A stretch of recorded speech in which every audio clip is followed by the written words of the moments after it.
안녕하세요. 사연에 빠지다의 DJ 민영입니다. 오늘도 두 가지 사연 준비되어 있으니 끝까지 함께 해주시고요. 구독과 좋아요 버튼도 눌러주세요. 그럼 오늘의 사연 함께 시작해 볼게요. 안녕하세요. 살다 보니 제 얼굴이 뉴스에 나올 뻔한 일도 있었네요. 이미 제 며느리는 뉴스에 나와 여기저기 얼굴이 다 팔렸습니다. 물론 좋은 일로 뉴스에 나온 것은 아닙니다. 가족이었던 며느리와 고소까지 진행하며 갈라지게 됐고 대기업까지 며느리에게 손해배상금을 청구하게 된 아주 끔찍한 일이었죠. 지금부터 평범한 가족을 이루고 있었던 저와 제 며느리가 뉴스에 나올 수밖에 없었던 일이 무엇인지 말씀드릴게요. 우선 저에겐 아들이 2명 있습니다. 남편이 몸이 안 좋아서 일을 자주 그만뒀고 그 덕에 아이들은 사교육을 시킬 엄두도 못 냈죠. 그럼에도 정말 다행인 건 첫째 아들은 늘 전교 1등을 놓치지 않았다는 것이었어요. 첫째는 저의 자랑이었습니다. 대학에 가서는 매일 과외를 해 대기업 월급을 벌더군요.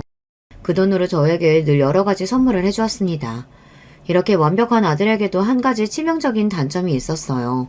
그 단점이 나중에 아들의 결혼 생활을 결국 파국으로 만든 건 아닐까 생각합니다. 바로 여자친구에게 너무 많은 돈을 쓴다는 것이었어요. 요즘 애들 말로는 호구라고도 하죠. 나중에 알고 보니 그렇게 힘들게 과외를 했던 게 늘 여자친구에게 명품 선물을 주고 좋은 호텔에 데려가려고 하는 이유가 컸더라고요. 그래도 그만큼 여자친구를 아껴주는 모습이 보기 좋기도 하고 또 열심히 벌어서 자기가 원하는 곳에 쓰는 거니까 제가 크게 지적하지는 않았습니다.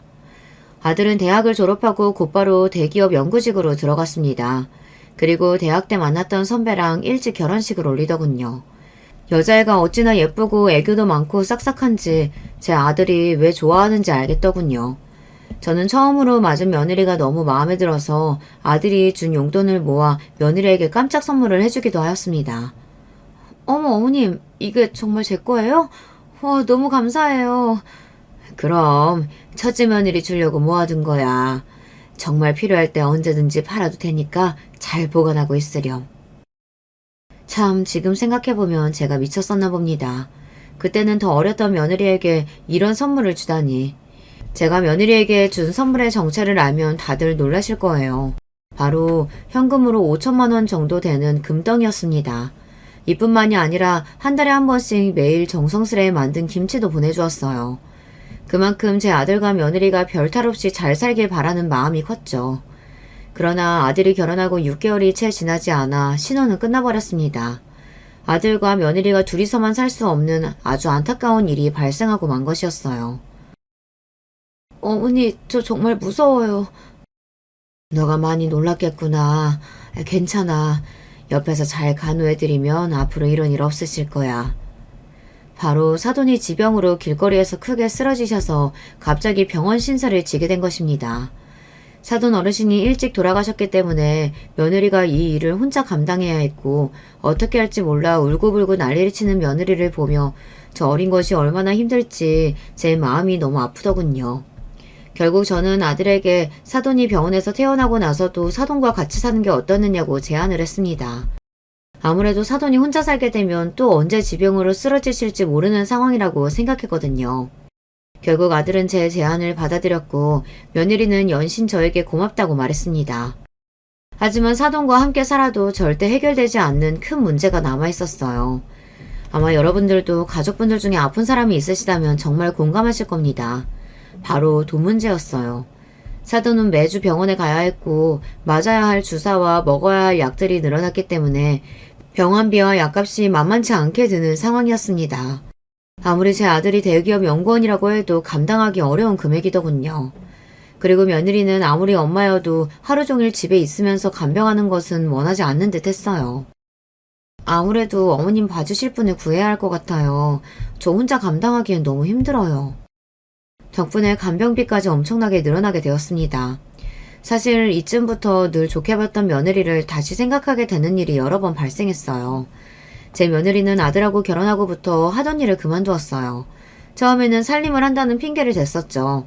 하지만 그럼에도 불구하고 단 한 번도 아들의 아침과 저녁을 차려주지 않더군요. 늘 냉장고는 비어 있었고 가끔 먹다 남은 배달 음식만 쌓여 있었다고 하네요. 그리고 집안일도 아무것도 하지 않았습니다. 늘 가정주부 아주머니가 오셨기 때문이었죠. 한마디로 집에서는 손 하나 까딱하지 않은 것이었어요. 저는 이 모든 사실을 아들이 처가살이를 하고 몇 달 후에 아들과 대화하면서 알게 되었습니다. 처음 이 사실을 듣게 되었을 때 정말 기분이 좋지 않았어요. 제 아들이 힘들게 돈을 벌어오는데 며느리는 이때까지 집안일도 안 하고 요리도 안 하고 있었다니요. 그렇다면 대체 집에서 뭘 하고 있었는지 도무지 이해가 되지 않았습니다. 그래도 제 아들이 돈도 잘 벌고 착해서 그런지 이런 상황을 전부 이해하고 며느리와 싸우지 않고 잘 살고 있었고, 또 어머니가 아픈 상황이라 정신이 없는 며느리에게 이 문제를 들먹이고 싶진 않아 화가 났지만 며느리에게 아무 말도 하지 않았습니다. 하지만 이 행동들을 보며 저는 며느리가 힘들게 일하기도 싫고 제 아들의 돈을 받았으면서 놀고 싶은 거구나 생각하게 되었죠. 아들과 오랜만에 밥을 먹으며 이 이야기를 듣고 며느리에게 너무 실망했었는데요. 얼마 지나지 않아 그 모든 일들이 생각나지 않은 만큼 기쁜 일이 생겼습니다. 바로 며느리가 임신을 한 것이었어요. 어머니, 드디어 저 임신했어요. 이제 정말 아이 위해서 집에서 푹 쉬어야겠어요. 그럼 임산부가 힘들면 안 되지. 용돈 더 필요하면 나한테 얘기하고 먹고 싶은 거 있으면 언제든지 연락해. 내가 다 해줄게. 아유, 우리 며느리 장하다. 막상 며느리가 제 아들의 아이를 임신했다고 하니 섭섭했던 모든 마음이 사라지더군요. 그저 건강하게 아이만 잘 태어나길 바라게 되었어요. 며느리는 임신한 이후로 가정부와 간병인을 쓰는 시간을 더 늘렸고 아들은 돈 문제로 정말 벅찬 듯 보였습니다. 저는 아들에게 더 부담을 주고 싶지 않아 어떻게 할까 고민하다가 어쩔 수 없이 초강수를 두었어요.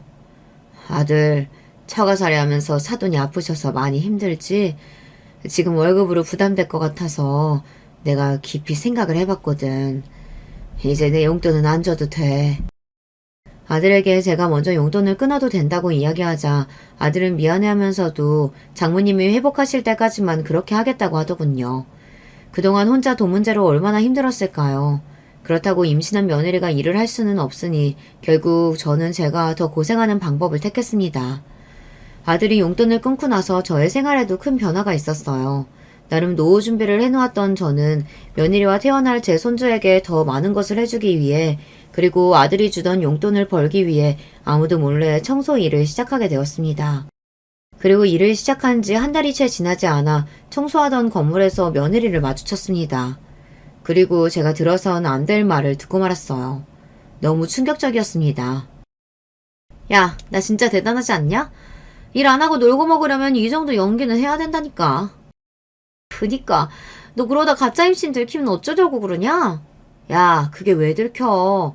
애 태어나기 2달 전쯤엔 유산했다고 할 거야. 며느리와 며느리의 친구가 이런 파렴치한 대화를 나누고 있는 것이었어요. 저는 이 말을 듣고 며느리가 친구와 헤어질 때까지 숨어서 기다리다가 며느리의 친구가 자리를 뜨자마자 달려가서 며느리 머리채를 잡았습니다. 누구야? 뭐야? 어머니가 왜 여기 계세요? 너 가짜 임신이 사실이니? 네 친구랑 하는 얘기 다 들었다. 미치지 않고서야 사람이 어떻게 그런 짓을 하니, 어? 어머니, 그게 아니라요. 잘못했어요. 저도 이유가 있었어요. 제발, 제 말 한 번만 들어주세요. 네? 화를 내고 있는 저에게 하도 말을 들어달라고 사정사정을 하길래 이유나 들어보자 싶어 카페에 갔습니다. 무슨 대단한 이유가 있나 싶었는데 참 하는 말이 어이가 없더군요. 어머니, 정말 죄송해요. 사실 제가 너무 임신이 하고 싶었는데 제 마음대로 안 됐어요. 그래서 제가 임신했다고 하면 현승 씨랑 어머님이 저를 더 사랑해주지 않을까 하는 마음에 그런 거짓말을 친 거예요. 사실 예전에는 형승 씨가 명품 가방도 사오고 제 옷도 사다 주고 그랬는데 요즘은 그런 게 아무것도 없더라고요. 돈도 잘 벌면서 왜 저한테는 안 쓰는 건지. 그래서 예전처럼 좀 더 사랑받고 싶은 마음에 이런 거짓말 친 거예요. 친구한테는 일하기 싫어서라고 했는데 그것도 친구 어필에 허세 부린 거예요.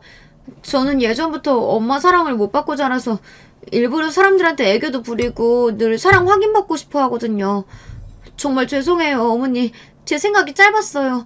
제발 이 사실 현상 씨한테는 얘기하지 말아주세요. 네? 절대로 제 아들한테는 이야기하지 말라고 싹싹 비는 며느리를 보며 한숨만 나오더군요. 제 아들이 예전부터 며느리에게 많은 선물을 해주고 있다는 건 알았습니다. 하지만 지금은 상황이 다르잖아요. 사돈이 아픈 것 때문에 돈을 굉장히 많이 쓰고 그래서 여유가 없어서 선물을 못 해주는 것일 텐데 그걸 자기를 예전보다 사랑하지 않아서라고 생각하다뇨. 제 며느리가 철은 없지만 이 정도로 생각이 짧은 아이인 줄은 몰랐습니다. 너무 실망스럽기도 했지만 그래도 이유를 들어보니 정말 사랑을 못 받고 자라는 아이 같아서 이번 한 번만 봐주기로 했습니다. 대신 일주일 안에 이 사실을 아들에게 털어놓으라고 했어요. 하지만 며느리는 이조차도 계속해서 싫다고 하더군요. 결국 언제 말할지를 놓고 며느리와 저는 엄청 크게 다투게 되었습니다. 말이 안 통한다는 생각이 들어 제가 일주일 안에 이 사실을 말하지 않으면 제가 직접 아들에게 모든 것을 말할 것이라고 하자 그제서야 며느리가 알겠다고 하더군요. 이 일 이후로 저와 며느리의 사위는 여러분도 예상하셨겠지만 껄끄러운 관계가 됐어요. 저도 며느리한테 너무 실망해서 다시 예전과 같은 다정한 사이로는 절대 돌아갈 수 없다고 생각했습니다. 며칠 후 아들이 전화와서 아이가 유산되었다고 미안하다고 하더군요. 정말 아들을 위해 모든 걸 말해야 할까 생각했지만 그래도 아들의 결혼 생활을 깨고 싶지 않아 꾹 참았습니다. 이후 며느리는 빈정이 상했는지 저에게 먼저 연락 한 번이 없더군요. 저도 따로 연락을 하지 않았고요. 그저 열심히 청소일을 하며 살아가고 있었습니다. 어느 날은 일을 하고 있는데 유난히 몸이 무겁고 식은땀이 나더군요. 그리고 몸에 힘이 풀리더니 아주 크게 쿵 소리가 났고 그 이후로는 정말 아무 기억도 나지 않았습니다. 눈을 떠보니 병원이었어요. 온몸이 아픈데 아들이 제 앞에서 울고 있더군요. 엄마, 깨어나셨어요? 대체 이 나이에 청소일은 왜 하신 거예요? 제가 용돈 안 드려서 그런 거예요? 제가 못나서 정말 죄송해요. 제가 이때까지 한 번도 쓰러진 적이 없었는데 아들이 가로로 쓰러졌다고 하더군요. 다행히 머리를 크게 부딪히진 않았는데 계단이라 정말 큰일이 날 수도 있었다고 합니다. 울면서 미안하다는 아들을 보니 제 마음이 무너지더군요. 또 병원비를 보니 차라리 집에서 조용히 있을 걸 일을 괜히 했나 싶었습니다. 아들은 당장 청소일을 그만두고 건강검진을 해보는 게 좋겠다고 했어요. 저는 내키진 않았지만 검진을 받기로 하였습니다. 그리고 정말 예상치 못한 청천벽력 같은 결과를 듣게 되었죠. 사실 쓰러지신 게 단순 가로는 아니고요. 고혈압도 있으시고 당뇨도 심하게 있으시네요. 약을 안 먹으면 또 언제 쓰러지실지 모르는 상황이에요. 그리고 지금 종양이 보여서 며칠 입원해서 정밀검사 받아보셔야 할 것 같습니다. 제 검사 결과를 듣고 아들은 너무 고통스러워했습니다. 저도 고혈압과 당뇨가 있다는 것은 알고 있었지만 상황이 예전보다 훨씬 더 심각해졌는 줄은 몰랐거든요.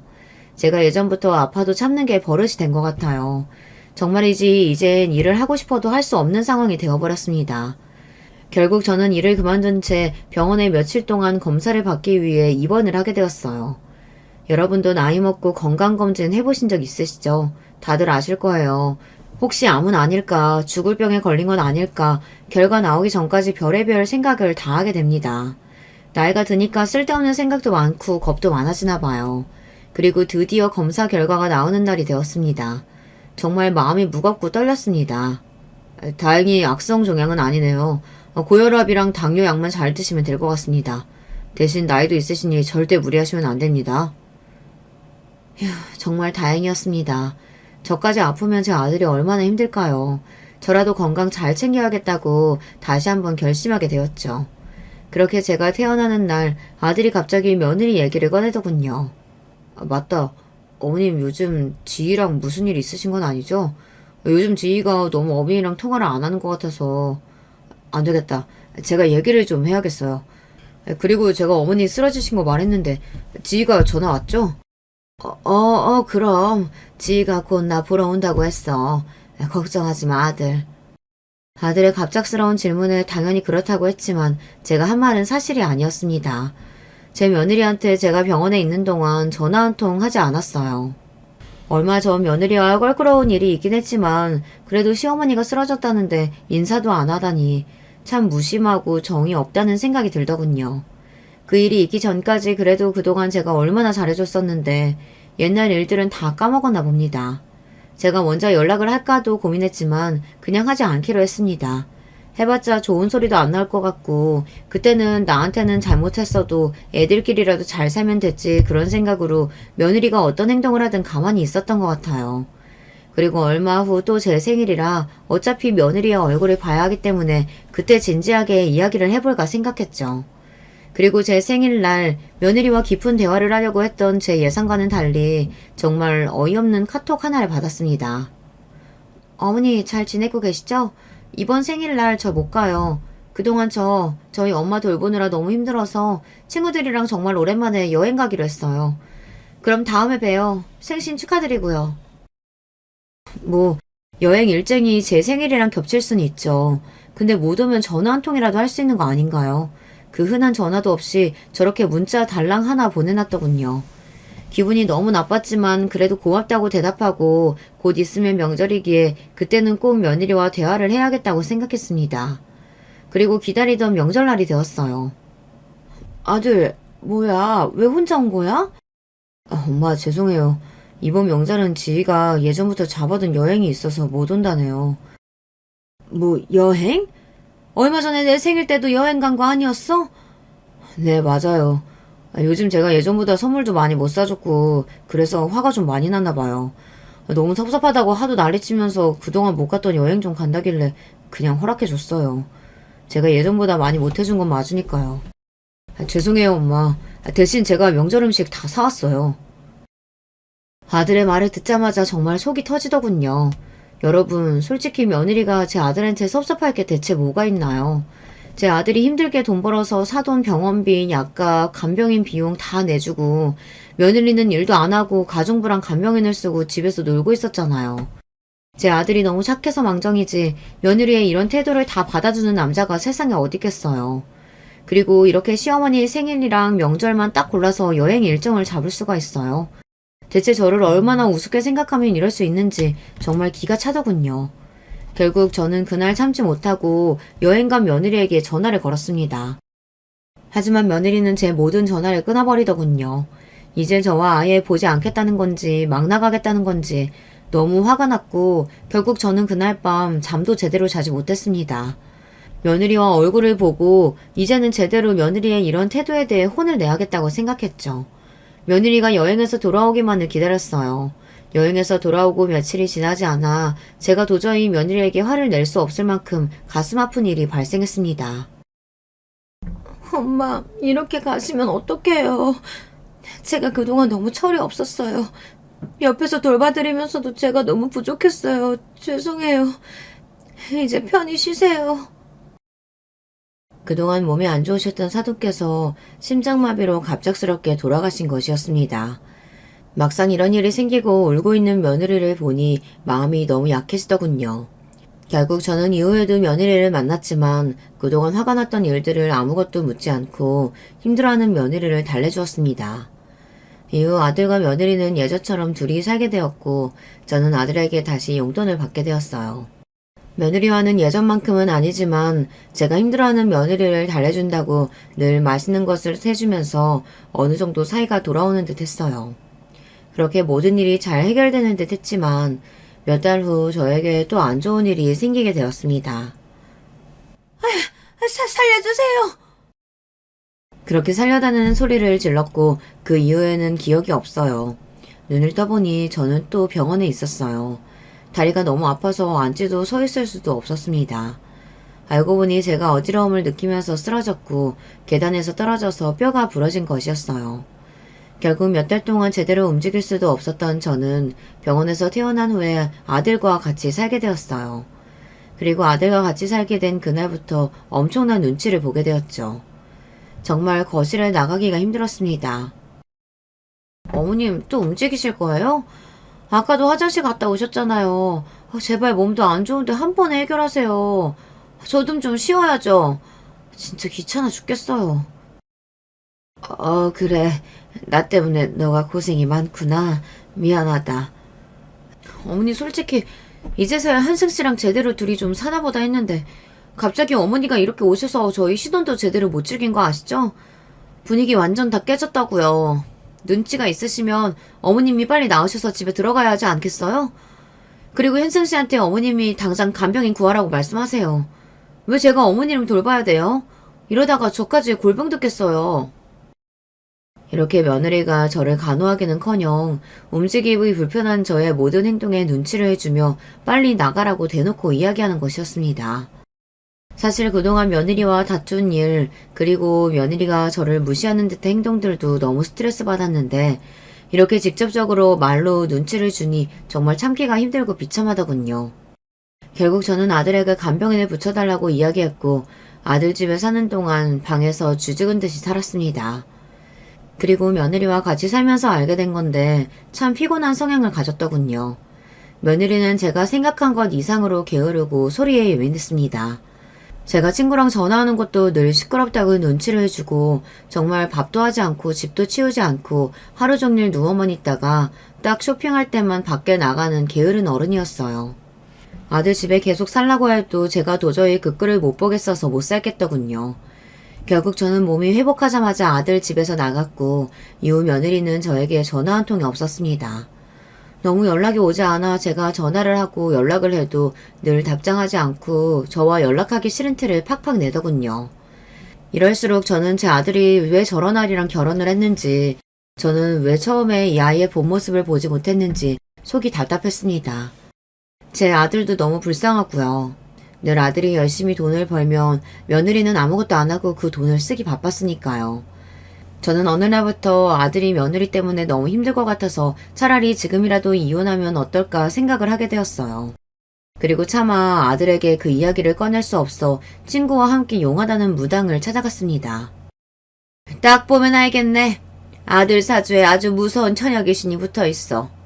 어라? 같이 살고 있네? 곧 갈라지겠어.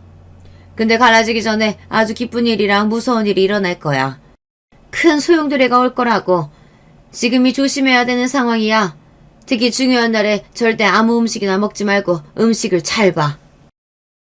용하다는 보살님이 아주 큰 소용돌이가 올 거라고 말해주시니 저에게 무슨 일이 생기려고 이런 소리를 듣게 된 건지 온몸에 소름이 돋더군요.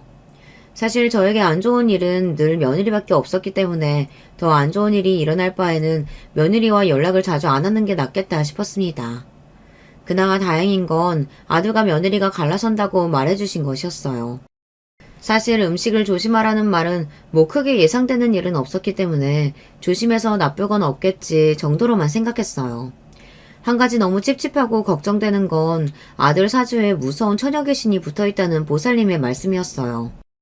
며느리가 철이 없긴 하지만 무서운 아이는 아니었기 때문에 별 일은 없지 않을까, 그 처녀 귀신이 며느리는 아니지 않을까 생각했습니다. 보살님께서 아주 기쁜 일도 일어난다고 했는데 그건 정말 감이 잡히지 않더군요. 이 정도 나이 먹은 노인에게 기쁜 일이 있어봤자 그게 제 일이겠어요. 아들과 관련된 일이겠죠. 그러다가 문득 생각난 건 며느리의 임신이었습니다. 아무리 생각해도 며느리가 임신하는 것 말고는 저에게 일어날 기쁠 일은 없었거든요. 그렇게 보살님께 다녀와서 기대가 되기도 하고 찝찝하기도 한 이 감정들을 조금이라도 덜어내기 위해 별 생각 없이 집에 가는 길에 친구와 로또를 하나씩 구매했습니다. 그날 로또를 샀긴 했지만 그게 될 리가 있겠어요. 아무런 기대도 하지 않았습니다. 그런데 세상에 정말 한 치 앞도 모르는 게 세상인가 봅니다. 어떻게 저에게 이런 일이 일어날 수 있는지. 그날 제가 산 로또가 1등 로또였던 것이었어요. 보살님이 말씀해주신 기쁜 일이 로또 당첨이었던 거죠. 저는 너무 기쁜 마음에 아들에게 바로 전화를 해서 이 사실을 알렸습니다. 아들은 그동안 제가 열심히 착하게 살아서 하늘이 준 선물이라고 하더군요. 아들 옆에 며느리도 있었는데 소리를 지르면서 너무 좋아했어요. 그러더니 며느리가 갑자기 아들 전화기를 빼서 저에게 이야기했습니다. 어머님 잘하셨어요. 사실 제가 어머니께 자주 연락 못 드렸었지만 늘 좋은 일만 가득하시라고 기도 많이 했었거든요. 그러더니 이런 일이 생겼나 보네요. 어머님 돈 어디에 쓰실 거예요? 저희도 주실 거죠? 저는 돈 생기면 하고 싶은 게 정말 많아요. 저 이제 어머님이랑 같이 하고 싶은 거 하나하나씩 다 해봐야겠어요.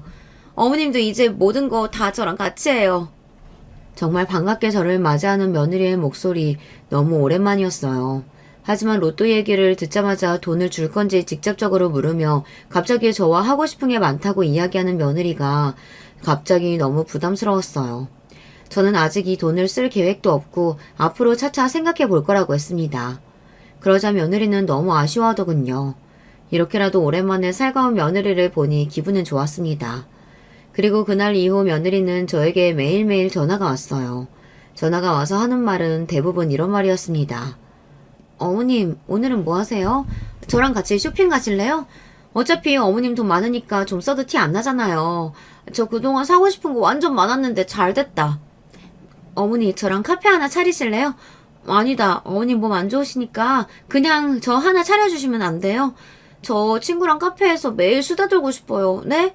어머님, 제발요.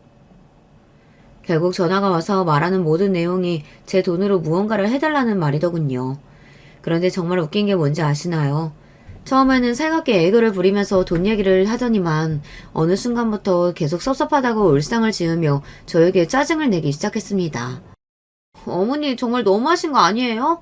제가 이렇게 잘해드리고 매일 연락도 하는데 저한테 그 돈 한 푼도 안 주시는 게 말이 되냐고요.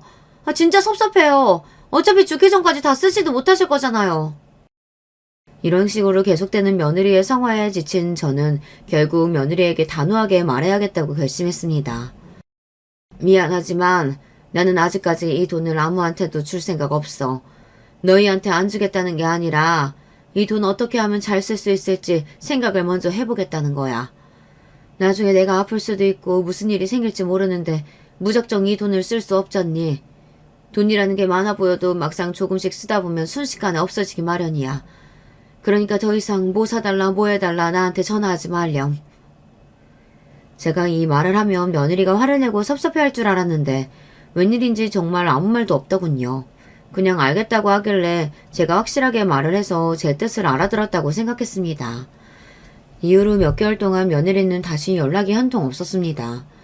저는 한편으로는 섭섭했지만 그냥 예전의 며느리와 저의 상태로 돌아갔다고 생각했어요. 며느리와 돈 없이도 늘 다정하고 좋은 관계였으면 좋겠지만 이런저런 일이 있다 보니 저도 더 이상 노력을 하고 싶지는 않았습니다.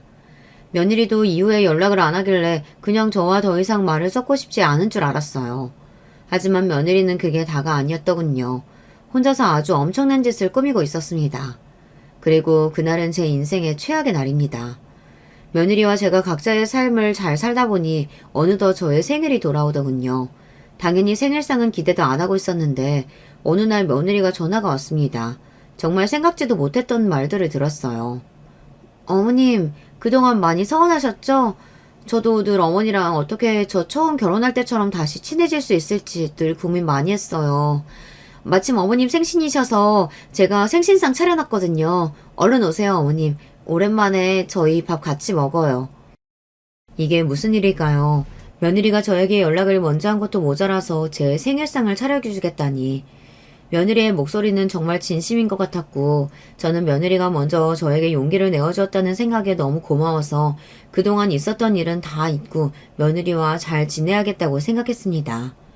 그런데 며느리를 만나기로 한 전날 밤 아주 안 좋은 꿈을 꾸게 되었어요. 바로 며느리가 제 뒤에서 칼을 꽂고 있고 예전에 배웠던 보살님이 며느리를 막으려고 하는 아주 무시무시한 꿈이었습니다. 일어나 보니 제 몸에 식은땀이 미친 듯이 흐르더군요. 그리고 곰곰이 그동안 며느리가 저에게 했던 행동들을 생각해봤는데 며느리의 행동을 있는 그대로 받아들이면 안 되겠다는 직감이 들더군요. 보살님도 중요한 날에 음식을 조심하라고 했으니 마침 오늘이 저의 생일이어서 이 꿈이 예지몽은 아닐까 온몸에 소름이 돋았습니다. 그래서 긴장되는 마음으로 며느리와 아들 집에 가게 되었어요. 며느리의 집에 도착하자 며느리는 정말 상다리가 부러질 정도로 대단한 생일상을 차려놨고 일을 하고 들어온 아들조차도 놀라는 표정이었어요. 제가 미역국을 정말 좋아하는데 돌미역으로 직접 정성스럽게 미역국을 만들어놨더군요. 미역국을 먹으려고 하는데 제 미역국 양이 너무 많아서 며느리가 밥을 푸고 있을 때 며느리 자리에 있던 미역국을 제 자리로 옮겼습니다. 그리고 며느리가 앉자마자 같이 밥을 먹었어요. 그 순간 믿지 못할 광경이 제 눈앞에 펼쳐졌습니다. 며느리가 갑자기 인상을 쓰고 소리를 지르며 먹었던 미역국을 다 뱉는 것이었어요. 그러더니 저를 은근히 째려보더군요. 저는 며느리의 행동이 너무 황당해서 며느리를 계속 쳐다보았고 놀란 아들이 며느리의 미역국을 먹어보려고 하자 며느리가 또다시 놀라면서 소리를 쳤습니다. 안 돼! 먹지 마! 하지만 며느리가 소리를 질렀을 땐 이미 아들이 미역국을 맛본 후였습니다. 아들은 인상을 쓰더니만 미역국이 살짝 쓰다며 며느리를 쳐다보았고 다시 자신의 미역국을 먹어보더군요. 뭐야, 내 미역국이랑 맛이 다른데? 어머니 미역국 줘보세요. 뭐? 그래. 아들은 또다시 제 미역국을 맛보더니 며느리 것만 맛이 다르다고 했습니다. 그 순간 제 머릿속에 번쩍 떠오른 생각이 있었습니다.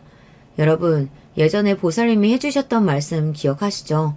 중요한 날 음식을 조심하라고 하셨던 그 말씀과 어제 제 꿈이 떠오르면서 설마 며느리가 제 미역국에만 이상한 걸 넣은 건 아닌지 의심이 들더군요. 저는 그 자리에서 손을 벌벌 떨며 며느리에게 진실을 물어봤습니다. 예, 너가 먹은 미역국 처음 내 자리에 있었던 거잖아. 그렇다면 너가 먹은 미역국이 내 미역국이었다는 건데 왜 이것만 맛이 다르니? 너 설마 일부러 내 미역국에만 이상한 거 넣었니?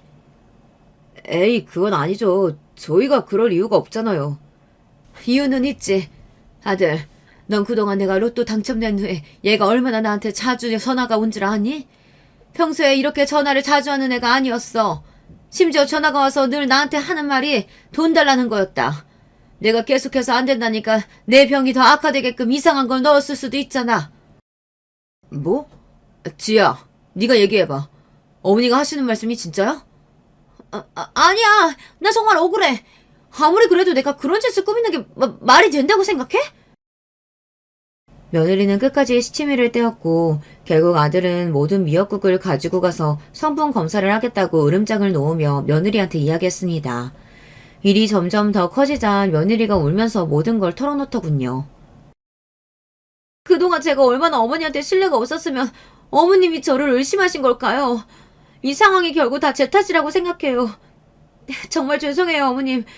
어머님 미역국 보시면 알겠지만 사실 어머님 미역국에만 생야채를 좀 많이 넣었어요. 어머님 건강이 안 좋으시다길래 이 정도로 씁쓸한 말이 날 줄 몰랐어요. 제가 요리를 못하잖아요. 저는 그렇다고 제가 이런 의심을 받게 될 줄은 몰랐어요. 정말 좋은 마음이었는데 이렇게 되다니. 어쨌든 죄송해요. 며느리의 표정을 보니 거짓말은 아닌 것 같았습니다. 실제로 미역국 밑을 뒤져보니 정말 이상한 맛이 나는 미역국만 생야채가 많이 있더군요. 며느리 말로는 야채를 넣고 싶긴 한데 제가 빨리 도착하는 바람에 생야채를 넣어 맛이 좀 이상해진 거라고 하네요. 이 사실을 알자마자 저는 제가 보살님 말씀과 꿈 때문에 괜히 예민해서 며느리에게 심한 말을 한 건 아닐까 미안한 마음이 들었어요. 그래서 그 자리에서 바로 사과를 했습니다. 너가 날 이렇게 생각하는 줄도 모르고 내가 너를 의심하다니 정말 미안하다. 그동안 여러 일들이 많았지만 앞으로는 정말 엄마와 딸 같은 사이로 지냈으면 좋겠어. 오늘 초대해줘서 고맙다. 이 말을 들은 며느리는 감동이라며 저를 안아주더군요. 아들은 그제서야 안심한 표정을 지었습니다. 집에 돌아가면서 저는 며느리에게 문자로 로또 당첨금을 나눠주겠다고 이번 주 주말에 집에 오라고 문자도 남겼습니다. 이번 기회에 며느리와 처음 만났을 때처럼 좋은 관계를 유지할 수 있었으면 좋겠다고 생각했죠. 그렇게 이번 일은 해프닝으로 끝나는 듯 보였습니다. 하지만 더 경악스러운 일이 저를 기다리고 있었죠. 며칠 후 저에게 정체 모를 택배가 하나 오더군요. 이게 뭔가 싶어 뜯어보니 유명한 영양제였습니다. 누가 보냈는지 이름도 없었어요. 하지만 영양제가 평소 제가 비싸서 사기 망설였던 영양제이기도 하고 제 지인이나 가족들이 깜짝 선물로 보냈을 거라고 생각했습니다. 너무 고마운 마음에 인증샷을 여러 장 찍어두었고 며칠 동안 감사한 마음으로 열심히 영양제를 먹었습니다. 그런데 영양제를 먹은 이후부터 제 몸에 이상한 변화가 생기더군요. 배가 자주 아프고 알레르기도 올라오는 기분이었어요. 대체 무슨 문제일까 싶어 제조사에 전화를 해봤는데 이상한 증세가 있을 리가 없다고 영양제가 아닌 다른 이유 때문인 것 같다고 하더군요. 결국 저는 영양제를 사준 사람에게 한 번 더 물어보겠다고 생각했고 제일 먼저 아들에게 연락을 했습니다. 아들, 이 영양제 사진 봐봐. 너가 보낸 거 맞지? 나 생각해서 이렇게 깜짝 선물 보내는 건 정말 너밖에 없어. 근데 이 영양제 나랑 좀 안 맞는 것 같아. 배도 아프고 알레르기도 올라오고 좀 이상하네. 어머니, 이거 제가 보낸 거 아니에요. 그리고 지금 제가 사진 봤는데 처음 왔을 때부터 이렇게 온 거 맞죠? 뭔가 이상한데요? 뚜껑을 뜯은 흔적이 있는 것 같거든요. 원래 영양제 새거 오면 이렇게 뚜껑이 뜯어질 수가 없는데. 그 순간 정말 온몸에 소름이 돋았습니다. 아들 말을 듣고 보니 너무 찝찝하더군요. 이 영양제를 계속 먹으면 안 될 것 같다는 생각에 누가 택배를 시켰는지 여기저기 전화해서 찾아보니 예상치 못한 이름이 보였습니다. 택배를 시킨 사람은 바로 얼마 전 미역국 사건이 있었던 며느리였습니다. 저는 너무 놀라서 아들에게 당장 이 사실을 이야기했고 그날 밤 며느리에게 전화가 왔습니다. 어머니, 그거 제가 보낸 거 맞아요. 괜히 어머님이 미안해하실까봐 일부러 제가 말씀 안 드린 거예요. 그 영양제가 좀 독해서 어머니랑 안 맞을 수도 있는데 처음이라 그렇지 계속 먹으면 아마 건강도 더 좋아지실 거예요. 저 믿고 걱정 마시고 계속 드세요. 며느리가 보냈다는 걸 알게 된 후 마음이 좀 놓이더군요. 포장은 사실 제가 뜯고 나서 사진을 찍은 건지 잘 기억이 안 나기도 해서 크게 의심하지 않았습니다. 그보다는 제가 그동안 너무 영양제도 안 챙겨 먹고 비싼 걸 안 먹어서 몸이 적응을 못하는 건 아닌가 생각했죠. 그렇게 며느리 말을 믿고 또 열심히 영양제를 챙겨 먹었습니다. 하지만 그럴수록 알레르기는 더 심해졌고 제 몸도 더 안 좋아졌어요. 그러다 보니 이 영양제의 성분이랑 처음 왔던 포장 상태가 계속 신경이 쓰이더군요. 저는 결국 아들에게 이 사실을 한 번 더 이야기했고 아들은 영양제 만든 곳에 제가 처음에 찍은 사진을 보여주며 이런 부작용이 생기고 있다고 건의했습니다. 그러자 영양제를 파는 회사에서 아주 긴 답변이 왔는데 상상도 못한 답변이었습니다. 안녕하세요. 처음 왔을 때 사진 보내주셨는데 저희는 절대 이렇게 보내지 않습니다. 누가 일부러 뜯은 것 같은 느낌이네요. 실제로 저희 제품 먹고 그런 부작용을 느끼시는 분은 거의 없어요. 혹시 모르니까 영양제 다시 보내주시면 저희가 만든 영양제가 맞는지 성분 확인해 보겠습니다. 대체 이게 무슨 말인지, 그렇다면 저에게 택배를 보내기 전에 누군가 영양제 통을 일부러 뜯어서 비슷한 다른 걸 넣어놨거나 아니면 영양제에 다른 성분을 추가했을 수도 있다는 거 아닌가요? 만약 그렇다면 대체 누가 왜 이런 짓을 한 걸까요? 이 답변을 듣고 저는 며칠 동안 아무도 믿을 수가 없었어요. 아무리 생각해봐도 저에게 이런 일을 할 사람이 없어서 처음 영양제를 보낸 며느리 짓일까 하는 의심도 들었습니다. 그리고 제 의심의 답이 얼마 후 밝혀졌습니다. 며칠 후에 영양제 회사에서 아들의 연락이 왔는데 그 연락을 받고 아들은 다급한 목소리로 저에게 전화가 왔더군요. 어머니, 영양제 회사에서 연락 왔는데 이거 진짜 영양제 아니래요. 누가 이 영양제에 이상한 걸 넣어서 어머니한테 보낸 거예요. 이거 몸에 엄청 안 좋은 성분이래요. 먹으면 안 되는 거라고요. 대체 누가 어머니한테 이런 짓을... 이건 범죄예요. 제가 당장 경찰에 신고할게요. 사실 아들의 말처럼 저도 당장 경찰에 신고하고 싶었습니다. 그런데 한 가지 찝찝한 점은 아까도 말했지만 이 영양제를 보낸 사람이 며느리라는 것이에요. 그렇다면 이 행동도 며느리가 했을 수 있다는 거 아닌가요? 생각해보면 저번 미역국 사건도 들켰을 때를 대비해서 생야채를 넣어둔 것일 수도 있잖아요. 이런 의심이 들어 저는 며느리한테 제 영양제가 바꿔치기 당했고 지금 바꾼 사람을 찾기 위해 경찰에 신고할 것이고 범인은 아주 큰 벌을 받게 될 거라고 말했습니다. 더 세게 얘기하면서 며느리를 일부러 살짝 떠본 것이죠. 그러자 제 예상처럼 며느리가 깜짝 놀라며 저를 말리더군요. 어머니, 이 일로 경찰까지 연락할 필요가 있어요? 그냥 운 안 좋았다 생각하고 안 먹으면 되죠. 요즘 택배 범죄도 많다잖아요. 어머님한테 이런 짓 할 사람도 없고 그냥 운이 안 좋았던 거겠죠. 넘어가요. 어머님 건강도 안 좋으신데 경찰조사 받으면 너무 힘드셔서 안 돼요. 이렇게 절대로 경찰에 신고하는 건 안 된다고 하더군요. 보통 가족에게 이런 일이 생기면 어떻게든 범인을 찾으려고 할 텐데 운이 나빴던 거라고 그냥 넘기자고 말하는 며느리를 보며 저는 어쩌면 며느리가 범인일 수도 있겠다 생각이 들었습니다. 이 사실을 아들에게만 몰래 이야기했고 아들은 경찰에 신고를 하며 며느리가 범인으로 의심된다는 이야기도 함께 전했습니다. 그리고 얼마 지나지 않아 드디어 범인이 밝혀졌습니다. 며느리가 아니었어요. 하지만 범인은 제가 어디서 본 익숙한 얼굴이었죠. 예전에 청소 일할 때 며느리가 가짜 임신했다고 친구에게 이야기했을 때가 있었는데 바로 그때 본 며느리의 친구가 범인이었습니다. 이 사실을 알자마자 깜짝 놀라서 경찰서에 달려갔는데 이미 며느리가 와 있더군요. 그리고 경찰서에 가는 도중에 공원에서 며느리의 소리가 들리길래 들어봤더니 참 대화가 가관이었습니다. 야, 너 진짜 돌머리냐? 너가 절대 안 들킨다며. 그래서 돈도 챙겨줬잖아. 야, 니네 시어머니가 눈치가 빠른 걸 어떡하라고. 아, 그러게 네가 평소에 신뢰가 좀 있었으면 이런 의심도 안 받았을 거 아니야. 몰라. 이제 나 어떡하냐고. 너 무조건 너 혼자 있다고 해. 절대 내가 시켰다고 얘기하지 마. 아니면 나 진짜 망해. 바보같이 제가 듣고 있는 줄도 모르고 친구랑 이런저런 대화를 하고 있더군요. 곧바로 달려온 제 아들은 며느리를 보자마자 화를 참지 못하고 며느리의 뺨을 때렸습니다. 그리곤 한마디 했죠. 너 진짜 생각이 있긴 하냐? 그렇게 내 돈으로 네 갖고 싶은 명품 사고 하고 싶은 거 다 하고 놀고 먹고 살았으면 우리 엄마한테는 잘했어야지. 몸에 안 좋은 성분 넣은 영양제 우리 엄마한테 보내는 게 말이 되냐고. 어? 네가 그러고도 사람이야? 왜 날 때려? 이거 내가 한 짓 아니고 얘가 한 거야. 나도 친구지만 얘가 이럴 줄은 몰랐다고. 이렇게 말하면서 친구를 보고 어떻게든 수습하라고 눈치를 주더군요. 야, 빨리 내 남편한테 제대로 얘기해. 이거 너 혼자 한 짓 맞잖아. 진짜요? 이거 제 아내가 시킨 거 아닌 거 확실해요? 저한텐 정말 중요한 일이고 돈은 제가 얼마든지 드릴 테니까 이번엔 사실대로 말씀하세요. 그러자 며느리의 친구는 고민하는 표정을 하더니 이내 폭탄 발언을 해버렸습니다. 야, 꼴 좋다. 그렇게 남자 잘 만나서 먹고 놀고 매일 쉰다고 열심히 일하는 나 무시하더니만 이제야 너 망하는 꼴 좀 보겠네. 얘 매번 저한테 어떻게 하면 자기 시어머니가 빨리 돌아가실 수 있냐면서 얼른 돌아가셔야 로또 당첨금 다 자기 거 된다고 맨날 저한테 얘기하던 애예요. 미역국 사건 아시죠? 그거 다 먹으면 아마 어머님 쓰러지셨을 텐데 그 전에 들켰다면서요? 미역국은 제 혼자 저지른 일이에요. 저는 얘가 이렇게 실행력이 강한 애인 줄 몰랐다니까요.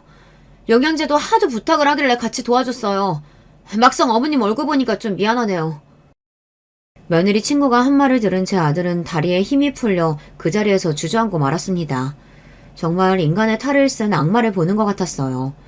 며느리는 끝까지 시치미를 떼며 제 아들을 설득하려고 하더군요. 아니야, 제 말 말고 내 말 좀 들어봐. 제가 나 지금 연맥이려고 저러는 거라니까. 우리 경찰서 나가자. 경찰서 나가서 내가 어떻게 된 건지 다 설명할게. 어? 꺼져. 너란 여자 보기도 싫고 우리 이혼이야. 너 이거 범죄인 건 알지? 우리 엄마한테 한지 난 절대 용서 안 해. 그렇게 며느리와 며느리의 친구는 법의 심판을 받게 되었고 제 아들은 당연히 며느리와 이혼하게 되었습니다. 참, 저는 며느리가 처음엔 그저 철이 좀 없는 애인 줄 알았는데 이렇게 영악한 애인 줄은 꿈에도 몰랐습니다. 여러분, 그 영양제를 제가 계속 먹었다면 저는 지금 살아 있었을까요? 제 건강이 어떻게 됐을지 정말 끔찍합니다. 이 일이 있고 나서 저는 밖에서는 아예 음식을 먹을 수가 없었고 영양제나 약도 함부로 먹을 수가 없었어요. 정신적인 스트레스와 엄청난 강박에 시달리고 있었죠. 아들은 이런 제 모습을 보며 정말 미안하다며 사과를 했습니다. 스트레스가 쌓여 너무 힘든 하루하루를 보내고 있는데 누군가 모르는 번호로 연락을 해오더군요. 여보세요? 누구세요? 어머니, 제발 고소 취하해주세요. 네? 아니, 제 친구가 어머니 돈 갖고 싶어서 영양제 바꿔치기 한 거라니까요? 제발 믿으셔야 돼요. 미역국은 제가 이상한 거 넣은 게 맞아요. 근데 그거 다 먹어도 안 쓰러지셨을 거예요. 너무 돈이 갖고 싶어서 그랬어요. 근데 그거 말고 영양제는 정말 억울해요. 네? 이렇게 끝까지 자기는 억울하다고 난리를 치더군요. 저는 아무런 말을 하지 않고 전화를 끊어버렸습니다. 아들과 저는 며느리를 절대로 봐줄 생각이 없었고 앞으로 만나고 싶지도 않았거든요. 그렇게 연락도 피하고 다시는 얼굴 볼 생각도 안 했는데 예상치 못한 곳에서 며느리의 실루엣을 보게 되었어요. 바로 뉴스였습니다. 얼마 전 영양제 회사에서 여성 2명을 고소했습니다. 시어머니가 로또 당첨이 되자 돈을 갖고 싶은 마음에 영양제를 바꿔치기 해서 시어머니에게 선물한 건데요. 이 영양제를 먹고 건강에 이상이 생긴 시어머니가 경찰을 고소를 하며 이 사실이 밝혀지게 되었습니다. 영양제 회사는 이 일로 회사의 이미지가 훼손되어 거액의 손해배상금을 청구할 예정이라고 합니다. 저 뉴스를 보는데 저기에 나오는 시어머니가 바로 저라는 사실이 참 어이가 없더군요. 어쩌다가 제가 뉴스에 나오는 사건의 주인공이 된 것일까요? 그리고 정말 유명한 영양제 회사에서 손해배상금이 엄청날 텐데 늘 돈을 쓰기만 하고 벌 생각은 하지 않았던 며느리가 이걸 어떻게 감당할 수 있을까 생각이 들더군요. 저에게 못된 짓을 많이 했지만 그래도 한때의 며느리였던지라 이 상황이 속 시원하다고는 못하겠어요. 그러게 좀 착하게 살지 왜 그렇게 욕심을 부렸는지 가만히 있었다면 알아서 제가 며느리랑 아들한테 로또 당첨금을 나눠줬을 텐데 이제는 저랑 상관도 없지만 안타까운 마음은 생기더군요. 하지만 더 이상 며느리와 엮이고 싶지도 않았고 도움을 줄 생각도 없었습니다. 이후에도 이 사건으로 인해 경찰서에 가야 할 일들이 몇 번 있었답니다. 어쩌다 며느리와 만나게 되었는데 며느리가 제 팔을 붙잡으며 사정사정을 하더군요. 어머니, 저 정말 돈 없어요. 아시잖아요. 저 정말 뉴스까지 나올 줄 몰랐어요. 제가 잘못했어요. 제발 저 한 번만 도와주시면 안 돼요? 저 진짜 죽고 싶어요. 네? 며느리를 마주칠 줄은 몰라서 당황한 저를 보며 경찰관님들은 며느리를 떼어냈습니다. 지금 독하게 얘기 안 하면 계속 저를 찾아올 것 같아서 큰맘 먹고 한마디 했습니다. 그러게 있을 때 잘하지 그랬니? 너 이거 인과응보야. 네가 저지른 일에 벌 받은 거라고. 뼈 빠지게 돈 벌어서 그 돈 다 손해배기 상금으로 날려봐라. 그리고 너도 시어머니 생신상에 영양제랑 독 같은 거 넣은 이상한 며느리 꼭 만나고. 이 말을 들은 며느리 표정은 정말 벙쪄 있더군요. 경찰관들도 속이 시원하면서도 어이가 없었는지 웃음을 참는 듯 했습니다. 솔직히 한편으로 안타깝다고 생각하고 있었는데요. 어떻게 이런 말을 했는지 저도 제가 신기합니다. 그래도 이 말을 한 이후로 저한테는 연락이 전혀 오고 있지 않네요. 하지만 아들한테 물어보니 아들에게는 계속 돈을 빌려달라고 아직까지 연락이 오고 있답니다. 제 며느리 사람 끝까지 안 변할 것 같아요. 이 일이 있고 나서 저는 꾸준히 정신과 치료를 받고 있습니다. 누가 선물을 보내와도 다른 의도가 있는 건 아닌지 확인하게 되고 음식도 계속 재료를 의심하게 되더군요. 네, 이 일이 제 머릿속에서 희미해질 시간이 아직은 좀 필요한 것 같습니다. 그래도 다행인 건 저에게는 며느리가 그토록 탐내던 로또 당첨금이 남아있다는 사실이에요. 제 병원비로 쓸 수도 있고 무엇보다 아들이 예전부터 하고 싶은 사업 자본도 줄 수 있어서 정말 다행입니다. 뉴스에 나올 만큼 기막힌 사건들을 겪었지만 그래도 저에겐 돈과 사랑하는 아들이 남아있으니 앞으로도 열심히 살아보려고 합니다. 제 이야기 들어주셔서 감사합니다. 안녕하세요. 어디 가서 절대로 쉽게 털어놓을 수 없는 제 이야기를 나눠보고 싶어서 사연 창고문을 두드리게 되었습니다. 저는 평범한 아줌마이고요. 나름 특이사항이라면 가끔 작은 캐릭터 그림을 그리는 소일거리로 돈을 번다는 점이 있겠네요. 모든 분들이 다 그랬을 테지만 저도 어렸을 때는 한참 어른이 된 제가 이렇게 살 줄 몰랐어요. 딱히 대단한 꿈이 있었던 건 아닌데 뭐랄까요. 이것보다는 좀 더 근사한 어른이 될 거라고 막연히 기대를 했었던 것 같네요. 그 기대보다 못한 삶을 살고 있는 게 사실이지만 제 나름대로 주어진 현실에 감사하며 살아보려 하고 있습니다. 각설하고 제가 세 자매 중에 막내로 태어났는데요. 제가 누뚱이었어요. 친정엄마가 대놓고 저에게 이런 말씀을 하셨었죠. 이왕 뒤늦게 셋째가 임신이 되었으니 아들이기를 바랐지. 그런데 원 또 딸이 나온 거야. 그래서 네가 태어난 이후로 나하고 네 아빠하고 둘이 얼마나 집안 어르신분들 눈치를 봤었는지 몰라.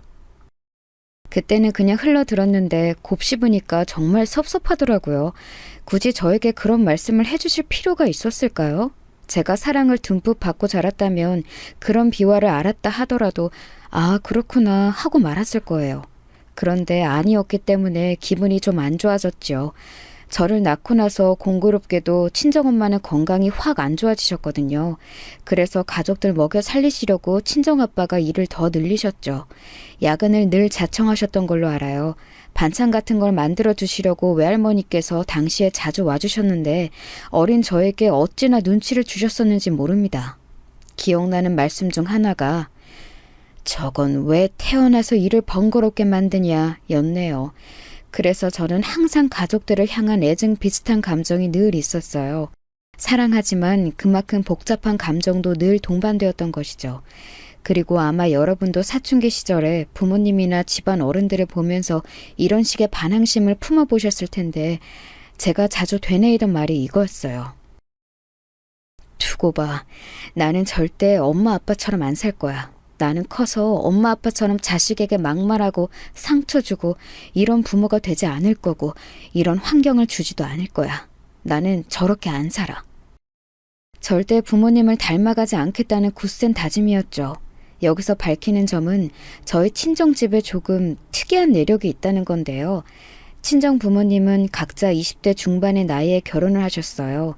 그 당시로 봐도 조금 일렀는지 주변에서 왜 이렇게 일찍 가냐며 한마디씩 했었다네요. 그리고 제가 막내라서 위로 언니만 2명인데요. 희한하게 언니들이 결혼을 다 일찍 했어요. 둘 다 20대 초중반의 나이에 시집을 갔습니다. 이게 신기하죠? 집안 내력인가 봐요. 저는 학창시절에 그렇게나 부모님하고 다르게 살 거다라고 외쳤었고 언니들이 일찍 시집 가는 것도 못마땅하게 봤었는데 그럼에도 저 역시 일찍 결혼을 하고 말았습니다. 정말 미칠 노릇이에요. 이게 제 사연이니까 솔직하게 적어보자면요. 일찍 결혼해서 여자로서 이득을 본 거, 좋았던 거 없다고 봅니다. 아가씨 시절을 더 즐겼어야 했는데 아쉬울 따름이에요. 왜 그렇게 홀린 듯이 결혼을 확 해버렸는지 모를 일이에요. 바라건대 제발 제 자식들은 최소 30살 이상이 되어서 결혼했으면 좋겠네요. 젊음은 젊은이들에게 주어지기에는 너무 아깝다는 어느 유명한 팝송 가사를 봤을 때 제가요, 제 이마를 진짜 세게 때렸습니다. 그 표현이 너무 놀라웠거든요. 사람들 생각하는 건 다 똑같구나 싶기도 했고요.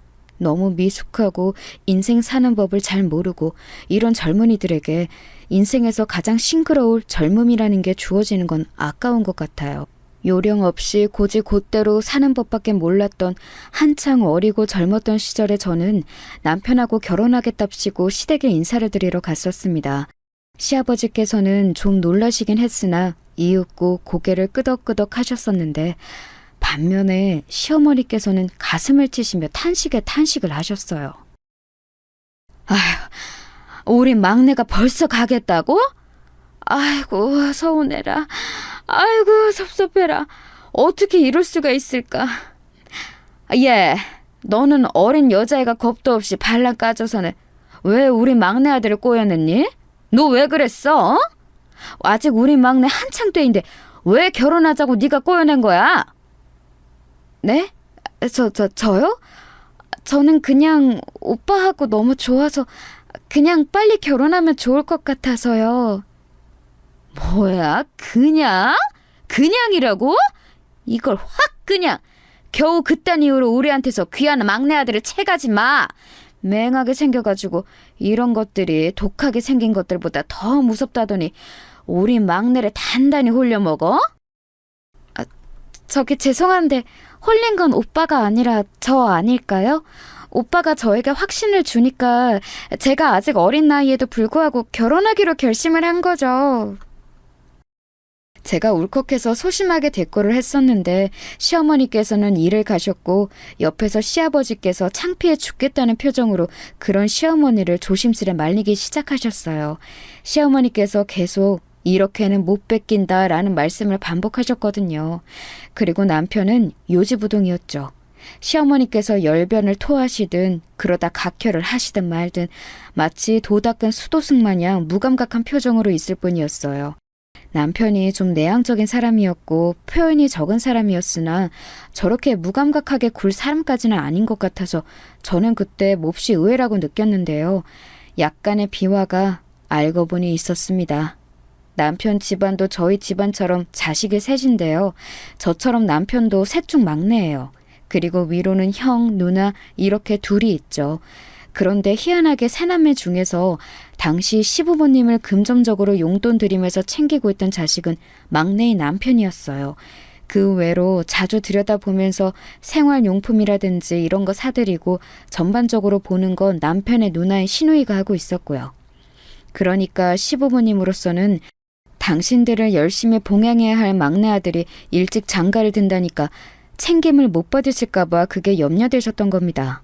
시부모님 2분이 경제활동이 어려우셨냐고요? 아니요. 집안끼리 또 공통점이 있는데 그건 시부모님 역시 일찍 결혼하신 분들이라는 거예요. 그래서 당시에 2분은 고작 50대 초반이셨습니다. 그런데 뭔 용돈을 자식이 꼬박꼬박 챙겨드려야 한단 건가요? 사지도 멀쩡하셨던걸요. 50대면 남녀 불문 한창 일을 할 나이잖아요.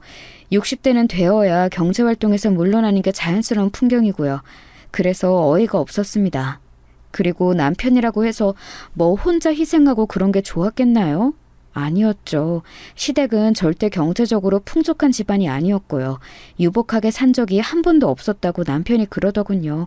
일찍 결혼해서 자식들 낳으셨으면 그만큼 열심히 버셔야 하는데 시부모님의 사상이 참 특이하게 느껴졌네요. 남편도 일찍 결혼했지만 시누이도 일찍 결혼을 했습니다. 마치 일찍 결혼하는 건 집안의 내력이라는 걸 뒷받침하던 말이에요.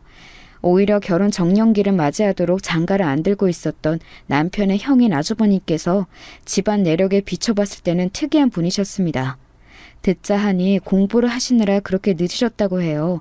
대학원까지 나오셨거든요. 그런데 시댁이 잘 사는 것도 아니고 시부모님께서는 일찍이 경제활동에서 물러나셨는데 대학원까지 다니는 돈은 어디서 났냐고요? 시누이가 부잣집에 시집을 가서 그랬을까요?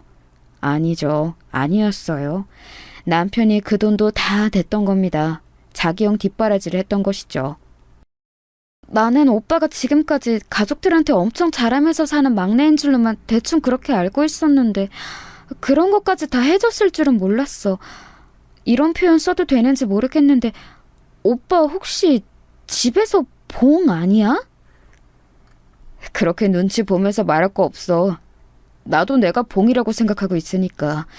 전에는 이런 식으로 생각 안 했었는데 작년부터 아예 아버지하고 엄마하고 두 분 다 일을 전혀 안 하시는 채로 집에만 눌러 앉아 계시고 나한테만 손 벌리시려고 들고 형이랑 누나보다는 나를 너무 만만하게 보시고 자꾸 이렇게 되니까 사람 마음이라는 게 내가 우리 집에서는 봉이구나 이런 생각이 딱 들더라. 오빠, 우리 결혼하고 나면 우리끼리 똘똘 뭉쳐서 잘 살아보자. 그간 오빠가 가족들 잘 챙기는 거 언뜻 보고 들어서 내가 잘 알고 있는데 결혼하고 나면 내가 오빠 대신해서 아버님 어머님도 잘 챙겨드리고 그러면서 우리 밥그릇은 알아서 딱딱 챙기고 이렇게 살도록 열심히 노력해볼게. 말만 들어도 힘이 난다. 역시 너를 만나서 결혼하기로 한 건 내 인생에서 가장 잘한 일이었어. 내가 진짜 앞으로 다른 건 몰라도 한눈 안 팔고 너 하나만 보면서 살게. 내가 이건 진짜 약속한다. 제가 집안의 늦둥이 막내이기는 하나 동시에 미운 오리 새끼 같다는 느낌을 스스로 지울 수 없었기에 연애 때부터 시작해서 결혼하기까지 저에게만 딱 애정을 쏟아주는 남편을 보면서 애정에 충족되는 걸 느꼈어요. 이런 충족감에 홀려서 제가 이른 나이에 결혼을 안 하겠다는 스스로의 옛 다짐도 저버린 채 결혼을 해버렸던 것이지요. 하여간 남편이 당신들을 뒷전으로 밀어버리고 자기 가정에만 최선을 다할까봐 시부모님께서는 그게 영 못마땅하셨던 건가 봅니다. 특히나 시어머니께서요. 주장하시기로는 아직 한참 꾸미고 관리하고 그런 욕심이 많을 나이인데 막내 아들이 장가를 가버리겠다 해서 무척 섭섭하다고 하셨죠. 그게 무슨 말씀이셨겠어요. 넉넉하지 않은 형편에도 남편 하나 봉으로 잡아서 유유자적하게 나름 지내시는 재미에 푹 빠지셨는데 이제 그건 못하게 되실 것 같으니까 안타까워서 환장하겠다는 의미였지요. 남편이나 저나 흔들리지 않고 결혼을 향해 나아갔고 저희 가족들은 좀 당황하기는 했어도 우직하고 성실한 인상의 남편이 믿음직스럽다면서 흔쾌히 허락을 해주었습니다. 시부모님이 관건이었는데 마지막까지 시어머니께서는 저를 이런 식으로 회유하려고 드셨었죠. 너무 그렇게 일찍 결혼하는 것도 주변에는 천박하게 볼 수가 있어. 애가 들어선 것도 아닌데 굳이 이렇게 서두를 필요가 있겠니? 조금 더 신중하게 생각하면서 만나다가 내 후년쯤에 시골리면 좋겠구나. 더 이상 대화가 안 통할 것 같아서 저는 다른 수를 썼습니다. 시댁에 남편 말고도 이미 한 사람 더 있었잖아요. 일찍 결혼한 사람 바로 시누이였죠. 제가 시어머니의 말씀을 남편에게 전했고 남편은 그걸 또 자기 누나에게 전했습니다. 엄마! 일찍 결혼하는 게 천박한 거라고 주변에서 다 욕하는 거라고 그런 식으로 제욕하셨다면서요? 내가 언제? 너 결혼해서 잘 살고 있는데 내가 왜 너를 보고 그런 말을 하겠어? 그건 너한테 한 게 아니라 네 동생한테 한 거야. 그게 그거죠. 저라는 예시가 있는데 굳이 그런 말씀을 하신 그 저희가 뭐겠냐고요. 제가 못마땅하셨던 거죠? 참나. 저번에는 남들은 돈 잘 버는 사위, 대기업 다니는 사위 봐서 떵떵거리며 산다는데 이런 타령을 내도록 저 들으라고 하시더니 정말 너무하시네요. 엄마가 저한테 재산을 물려줬어요? 아니면 공부 잘하는 머리를 물려줬어요? 하다못해 외모라도 예쁘게 낳아줬어요? 아무것도 안 해줬으면서 왜 이렇게 바라는 것만 많으세요? 제발 드라마 좀 그만 보시고 현실을 사세요. 왜 자꾸 부잣집 사모님 흉내내는 망상에 빠져서 사시냐고요. 애들 키우느라 요즘 가뜩이나 피곤해 죽겠는데 엄마까지. 짜증나. 부잣집 사모님 흉내내는 망상? 아니 너 어떻게 네 엄마인 나에게 그런 망발을 짓거릴 수가 있어? 아이고 내가 인생 헛살았다. 자식 농사를 잘못 지었어. 모녀가 불같이 싸웠는데 거의 시누이가 일방적으로 쏟아내는 격이었습니다. 저는 위로 언니가 둘 있었기 때문에 시누이 같은 유형을 잘 알았어요. 헌신적이고 가족이가 강하지만 다혈질적인 면모가 있고 눈이 돌면 배는 게 없는 성격이었습니다. 가만히 두면 조용하지만 잘못 건드리면 폭발하는 폭탄이었죠. 남편이 연애할 때 항상 그랬어요. 누나가 잘해줄 때 잘해야 한다고 말입니다. 타격을 입으신 시어머니께서는 허락이고 뭐고 그냥 저희 부부의 결혼을 홀라당 진행시켜 버리셨습니다. 간략히 이뤄진 상견례에서도 정말 별 말씀 안 하셨고요. 결혼하고 나서도 계속 그러셨어요. 며느리는 만만해도 딸은 그럴 수 없으셨을 테니 시누이의 폭발이 시어머니께서는 자꾸 속에 걸리셨던 모양입니다. 그리고 저는 가슴을 쓸어내렸죠. 무탈하고 평화로운 결혼 생활을 꿈꿨습니다. 매일 가계부 쓰면서 조금씩이나마 돈 모으는 재미를 느껴가면서 미래를 그리며 그렇게 알콩달콩 지냈어요. 저나 남편이나 소박한 일상에서 보람을 느끼는 사람들이었기에 서로 잘 맞았던 것 같아요.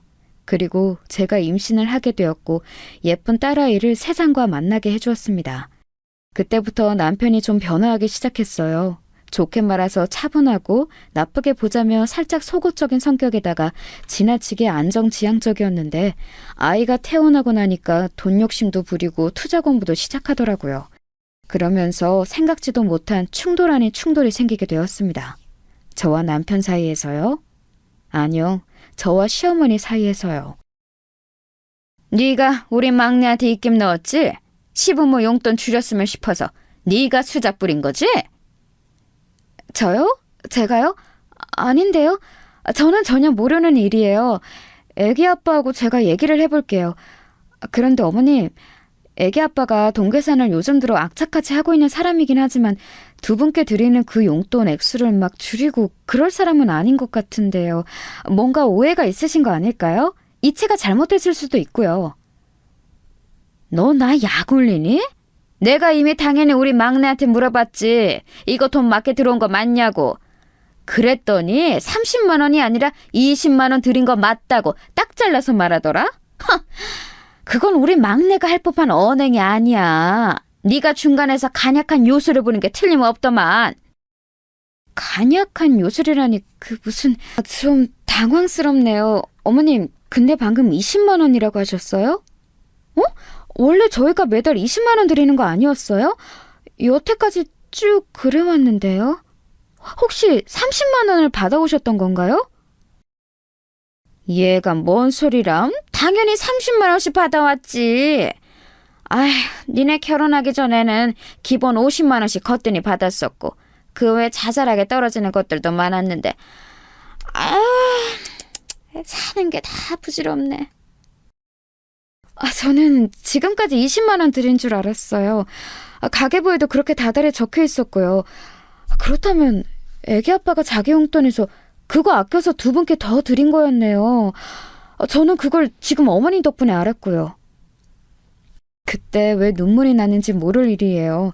저에게 지금껏 그런 말을 안 한 남편에 대한 배신감? 아니면 측은지심? 지금도 정확한 이유를 모르겠네요. 속에서 울컥한 감정이 올라왔는데 전화기 너머로 시어머니께서는 그런 저를 비웃으셨습니다. 너 설마 지금 질질 짜는 거니? 왜? 10만 원에 아까워서? 기가 막히는구나. 왜 이렇게 다들 구질구질하게 살아? 아이고 꼴보기 싫어라. 10만 원 도로 올려달라고 하고 싶다가도 그런 맛이 뚝 떨어지네. 그래, 네가 이겼어.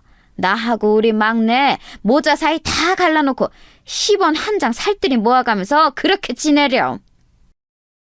왜 이야기가 그렇게 튀는 거였는지 정말 모를 일이었어요. 논리도 없고 진짜 화가 나더라고요. 속에서 열불이 터져서 그날 애기 데리고 동네 공원 나가서 2시간은 화를 삭혔던 것 같아요. 남편하고는 이 일로 진지한 대화를 좀 나눴습니다. 역시나 자기 허리띠 졸라가면서 남편은 시부모님께 용돈을 더 드렸던 것이었죠. 갑자기 20만 원만 받으면 절대 생활 못하실 것 같아서 그리했었다네요. 시부모님께서는 그럼 그때까지 저희가 드리는 30만 원에다가 시누이네가 드리는 용돈 아마 20만 원 선이었던 걸로 알고요.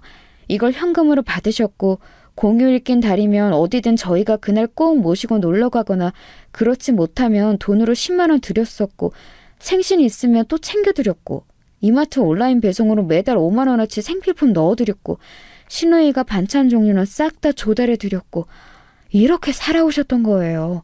괜찮지 않나요? 두 분이서 생활하시기에는 부족함이 전혀 없었는데요. 시어머니 입장에서는 달랐나 봐요. 그게 사치, 여유 이런 것과는 거리가 먼데 용돈 10만 원까지 줄었다고 하니까 열이 받으셨던 것이죠. 저는 너무 착잡했고 남편은 속상했습니다. 이게 며느리와 아들의 차이인가 봐요.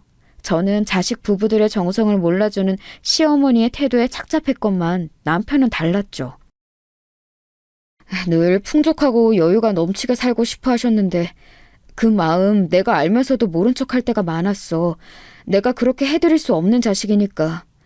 죄송스러운 마음에 애써 그런 엄마를 모른 척 해왔던 거지. 내가 잘난 자식이었으면 엄마가 피부 관리실이나 실컷 다니시고 명품 쇼핑하시고 원하시는 그런 생활을 누리셨을 텐데. 씁쓸하다. 세상에, 속으로 그런 생각을 내심하고 살았던 거예요. 제 남편이 그날은 조금 낯설게 느껴졌네요. 제가 아이 낳고 나서 같은 애엄마끼리 시누이하고 공감대가 살짝 생겨서 따로 편하게 연락도 하고 지내게 되었는데요. 이런 고민을 시누이에게 털어놓았더니 진작 알고 있었다는 듯 한숨을 쉬더군요.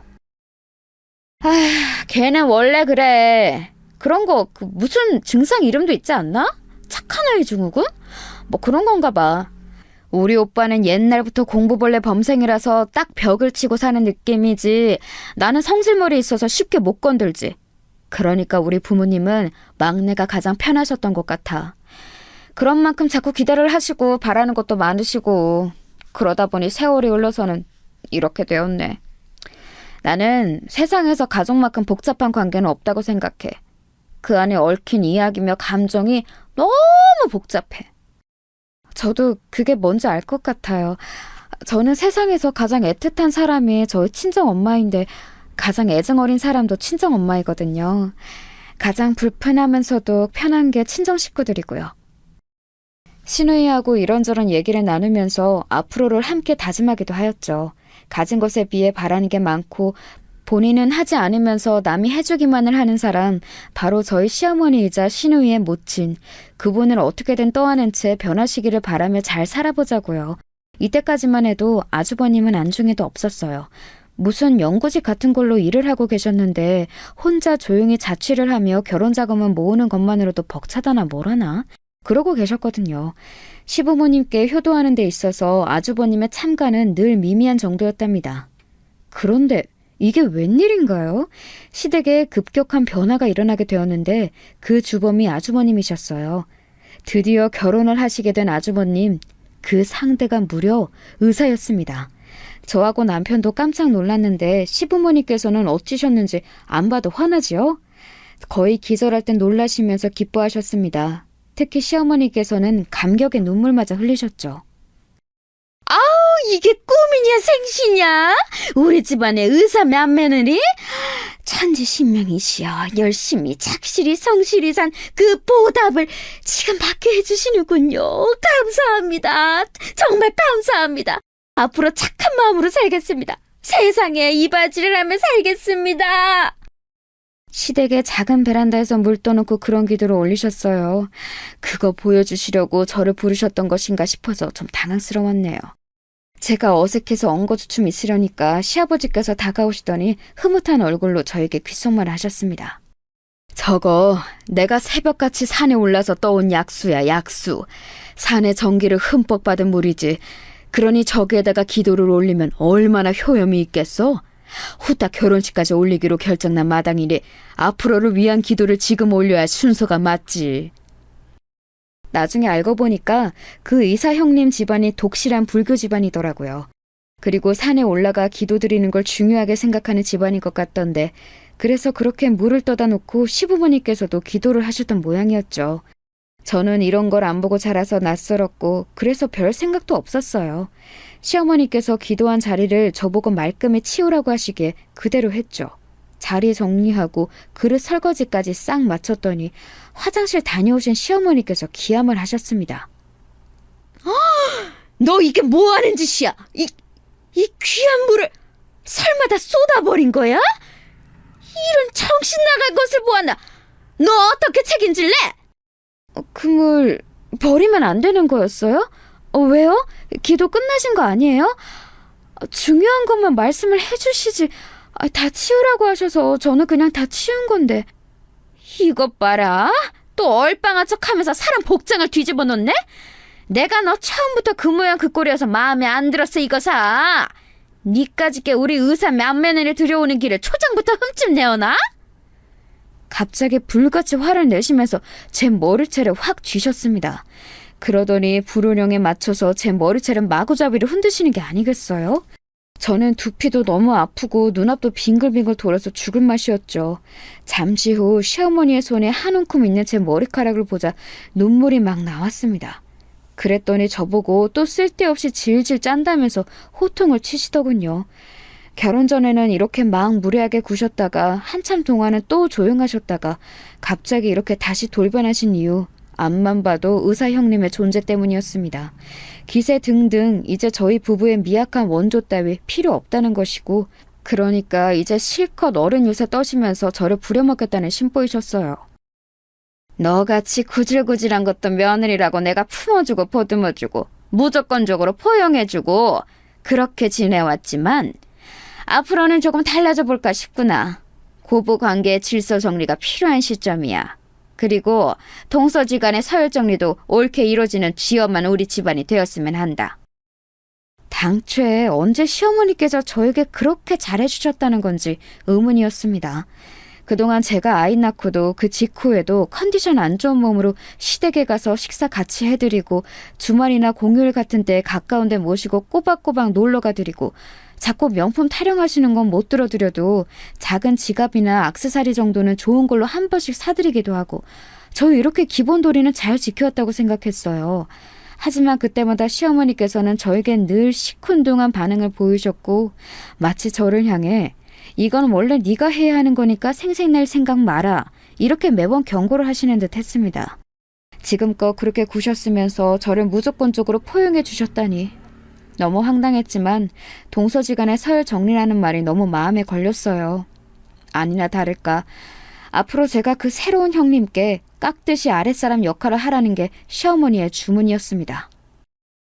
또한 내가 분명하게 지금 말을 해두는데 우리 맏며느리 앞에서 네가 나를 우습게 여기는 언행을 한다거나 내 위험이 깎일 만한 짓을 네가 한다면 나 그때는 정말로 가만히 안 있어. 너무 당황스러운 울음장이었네요. 참고로 형님께서는 저와 2살 차이밖에 안 나는 분이셨어요. 나이 차이가 적게 나니까 기분이 좀 이상하긴 하더라고요. 직업이 의사라고 하니까 사회적으로 인정받고 성공한 사람인 것 같아서. 아무튼 부러웠네요. 형님을 보면서 저는 내심 속으로 살면서 수많은 기회를 제가 놓쳐온 것은 아닌지, 과연 제가 정말로 죽을 만큼 뭔가를 열심히 최선을 다해서 해본 적이 있는지, 이런 인생이 제가 원했던 인생이 맞는지 여러 생각을 했었습니다. 형님과 제가 쉽사리 가까워지진 못했어요. 인상부터가 약간 도도하면서 고고하다고 해야 하나? 그런 느낌이셨고요. 아주버님과 짝꿍 아니랄까봐 말수 적고 고요한 분이라는 이미지가 얼굴에 있었어요. 게다가 가끔 뵐 때면 시어머니께서 열심히 형님께 이런저런 말씀을 붙이시고 계셔서 저는 자연스레 그들의 수발을 드는 역할이었을 뿐 끼어들기에 애매했습니다. 그러다가 어느 날 시어머니께서 식재료 좀 사오라고 주문을 하셔서 제가 주말 오전에 시댁에 갔더니 형님이 와 계셨어요. 잠깐 들른 거라 하셨죠. 오래된 좁은 평수의 시댁 아파트와 형님은 이질적으로 보였습니다. 그런 곳에 있어도 형님은 차림새 때문인가 고급스러운 느낌이 좀 있더라고요. 편한 옷을 입고 온 저와 더욱 비교가 됐네요. 시어머니께서 급하게 전화를 받으러 자리를 뜨시길래 제가 장 봐온 거 내려놓으면서 형님께 말을 붙였죠. 살갑게 이런저런 얘기를 건넸더니 형님께서도 점차 표정이 풀어지시는 게 보였네요. 전문직 종사자라는 건 아우라가 느껴지는 것 같아요. 집안에 의사 있다고 어디 가서 아직 자랑을 못했는데 곧 하려고요. 축혀 세워줘서 고마워요. 내가 워낙 바쁜 사람이라서 친하게 지낼 시간도 없었네요. 우리 동서는 내가 익히 전에 들었던 거랑 이미지가 달라서 사실 좀 놀랐었는데 보면 볼수록 사람이 수더분하네요. 제 얘기를 들으셨어요? 아주버님은 잡담을 하실 분이 아니신 것 같은데. 그 일은 워낙 과묵해서 이런 얘기도 안 해요. 어머님께 몇 번 들었어요. 워낙 가족 얘기는 많이 하시는 분이라. 어머님은 동서가 자꾸 모자 사이를 이간질한다고 안 좋게 보시는 것 같지만 나는 남이 말하는 평판을 진지하게 받아들이는 사람까지는 아니라서요. 우리 동서, 나는 꽤 괜찮다고 봐요. 네. 그러셨구나. 고맙습니다. 당황해서 멍청하게 대답을 해버리고 그날 집에 와서 얼마나 후회했는지 몰라요. 제 이야기를 형님께 안 좋게 전해오셨던 시어머니를 떠올리면 가슴이 답답했죠. 부족한 며느리인 제가 잘못인가 싶기도 해서 기분이 묘했습니다. 그러던 어느 날 시어머니께서 형님의 생일을 앞두고 다 같이 사이좋게 집에서 밥이나 먹자고 하시면서 저에게 그 생일상을 차리라고 하셨어요. 네? 제가요? 저 혼자서요? 저는 딱히 잘하는 요리도 없는데요. 그럼 너 아니면 누가 하니? 아휴, 나는 요새 갱년기가 왔는지 음식간을 잘못 맞춰. 네가 작은 며느리로서 이런 데 점수나 따면 좀 좋겠니? 네, 알겠습니다. 그런데요, 어머님. 혹시 형님께 직접 정성스레 차린 생일상을 준비하시겠다고 이미 그렇게 말씀을 해놓으셔서 어떻게든 수습해야 할 상황인데 방법이 없으시니까 저에게 전가하시는 건 아니죠? 너는 말을 해도 꼭 이렇게 사람 속 뒤집어 놓으면서 얄밉게 하더라? 맹하게 생긴 주제에 그런 파악은 어째 그렇게 잘한대? 하여간에 너는 한 대 맞아야 정신을 차리고 똑바로 행동하는구나. 매를 벌어요, 매를! 그러면서 제 정수리를 손바닥으로 탁 튀셨습니다. 아픈 것보다는 기분이 나빴죠. 그런데 그 상황에서 거절하기에도 못하고 이런 기회로 시어머니나 형님께 좋은 결과 보여드리면 진짜 점수 잘 따지 않을까 싶은 그런 답답한 생각이 그 순간에 저도 모르게 들었던 거예요. 그래서 생일상을 도맡게 되었어요. 메뉴부터 그냥 저보고 다 알아서 하라며 시어머니께서는 전부 다 이름해 주셨고요. 제가 형님 생일상을 맡게 되었다고 하니까 남편은 되게 할 말이 많다는 표정을 지어 보였는데 말은 안 하더라군요. 그 심정 뭔지 알 것만 같았습니다. 아휴, 한숨이 절로 나왔네요. 어쨌든 하긴 해야 하니까 준비에 들어갔어요. 없는 게 없을 형님께서 좋아하실 생일상이 뭘지 궁리를 해봤죠. 제가 나름 파악한 게 있었는데 형님은 고기들 중에 돼지고기를 가장 좋아하신다는 것이었어요. 갈비찜을 소갈비찜보다 돼지갈비찜으로 더 선호하시는 걸 처음에 알았을 때 살짝 눈치를 챘었는데요. 언제 한번 말복 이야기가 나와서 닭고기에 대해서 말을 하고 있을 때 이러시더라고요. 나는 오리보다 확실히 닭이 더 맛있더라고요. 어디 가서 오리구이를 맛있게 먹어본 적이 없고 오리 훈제도 뭐가 맛있다는 건지 잘 모르는 입맛이에요. 오, 그러세요? 오리보다 닭이 더 흔하니까 다행이시네요. 고기 중에서 그럼 닭을 제일 좋아하세요? 치킨 같은 거 잘 드시겠다. 고기는 돼지가 가장 낫죠. 솔직히 잘 나온다는 한우 고깃집 아닌 다음에야 소보다 돼지 구워 먹는 게 더 맛있더라고요. 딱 먹어보면 입에 삼겹살 같은 게 제일 많이 먹히지 않아요? 김치하고 짭짤한 반찬하고 이렇게 삼겹살 곁들여 먹으면 진짜 맛있는데 차리기도 귀찮고 냄새 빼는 건 더 귀찮고 여러모로 직접 해먹지는 않네요. 그렇다고 차림이 잘 나오거나 고기 질이 가격 대비 썩 좋은 집을 찾기도 애매해서 좋아하는 음식치고는 대단히 만족한 적이 잘 없는 것 같아요. 와, 저 형님이 말씀 이렇게 진지한 표정으로 오래 하시는 거 처음 봐요. 돼지고기를 엄청 좋아하시나 보다. 제가 기억해 둘게요. 답지 않게 너무 주절거리고 마셨던 건지 형님은 뭔가 민망하다는 얼굴로 더 말을 얹지는 않으셨었어요. 그런데 제가 형님 생일상을 준비하게 되자 그게 딱 기억이 나버린 거예요.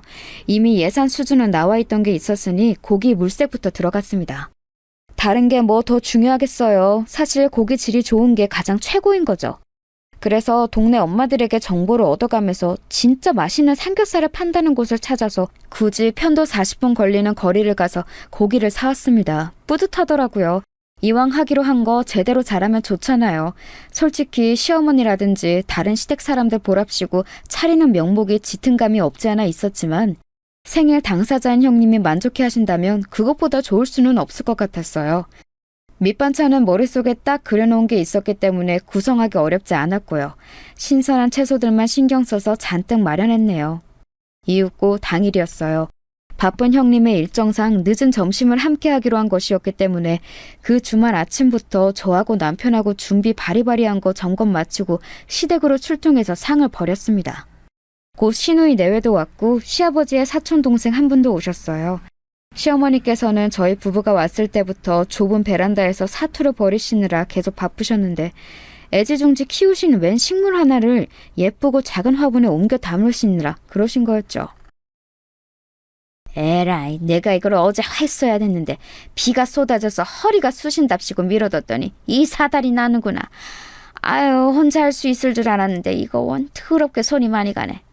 막내야, 너 이리로 와서 얼른 이것 좀 해봐라. 네, 엄마, 제가 좀 도와드릴게요. 근데 이거는 왜 옮기시는 거예요? 이 시기에 분갈이를 굳이 하시는 건 아닌 것 같고.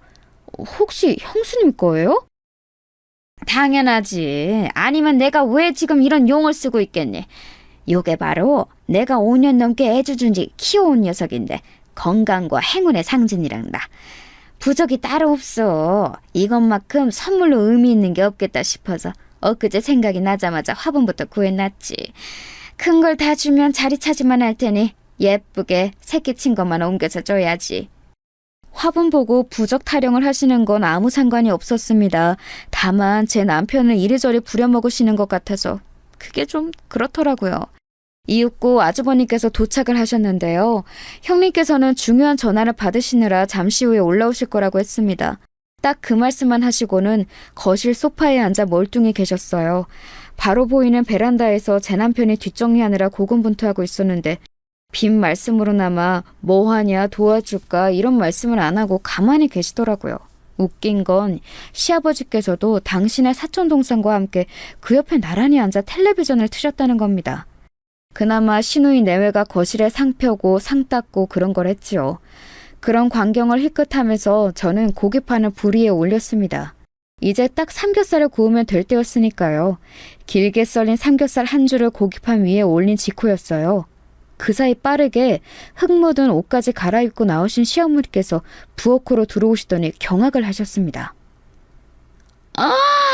알아서 잘 하겠거니 싶어서 맡겼는데 지금 이 꼬라지는 뭐야? 갈비찜하고 해신탕 같은 거 하는 게 아니었니? 고기를 왜 굽고 자빠졌어? 게다가 삼겹살? 아니 하나도 아니고 지금 삼겹살을 굽는 거야? 에라이 정신 빠진 거사. 머리가 나쁘고 눈치가 없는 것도 어느 정도가 있는 거야. 너는 귀한 의사 선생님께 고작 삼겹살을 차려드리고 싶은 마음이 잘도 들었어? 어머니께서 저보고 메뉴 알아서 하라고 그러셨잖아요. 저는 형님이 좋아하시는 걸로 준비를 한 건데 그렇게까지 저를 비난하시는 이유를 잘 모르겠습니다. 어랍쇼? 이게 또 눈물 한마디 쏟으려고 시동을 거네. 이 무식한 것, 이 천박한 것. 내가 너 초장부터 이래서 알아봤던 거야. 감히 의사 맏며느리 앞에서 내 채신을 깎아먹으려고 이딴 삼겹살 소냐 준비하더니 그래놓고 눈물 글썽하고 자빠졌네. 이건 너나 다 처먹어. 누가 이딴 걸 먹는다는 거야? 우리는 밖에 나가서 외식할 테니까 너나 많이 해먹어라. 시어머니께서는 머리 끝까지 화가 나셨는지 침을 튀기며 열변을 토하시더니 삼겹살이 담긴 봉지째 집어들어서 그걸로 제 머리를 치셨습니다. 묵직한 게 제 머리를 치고는 바닥에 떨어지는 걸 저는 멍하게 쳐다봤죠. 그와 동시에 눈물이 또르르 흐르더라고요. 제가 왜 이런 취급을 받아야 하는지 이해할 수가 없었어요. 무심코 눈물을 닦으며 고개를 틀자 베란다 쪽에서 통화를 하다가 이쪽에 소란을 들었는지 눈길을 주는 놀란 얼굴의 남편이 보였습니다. 애써 골라 입고 온 옷이 흙으로 더러워져 있었어요. 그리고 시누이 내외가 뭔 일이 났나 싶어서 어리둥절한 표정으로 이쪽을 살피고 있었죠. 고개를 바로 하자 저를 보며 코웃음을 치시는 시어머니가 보였습니다. 그 다음 일어난 일은 제가 그렇게 하려고 해서 한 게 아니라 정말 불가항력적으로 벌어진 것이었어요. 저도 모르게 그렇게 되었거든요. 바닥에 떨어진 삼겹살 봉지를 주워든 저는 그걸로 시어머니 얼굴을 후려치고 말았습니다. 퍽 소리가 났고 시어머니께서는 싱크대를 잡고 간신히 주저앉지 않으셨죠. 부엌으로 들어오던 시누이가 짧게 비명을 질렀어요. 다가온 남편도 놀란 숨을 삼켰고요. 저는 시어머니께서 혼미한 눈빛으로 저를 쳐다보시자 홀린 듯이 정신없는 말을 쏟아냈습니다. 누가 누구 보고 천박하다는 거예요?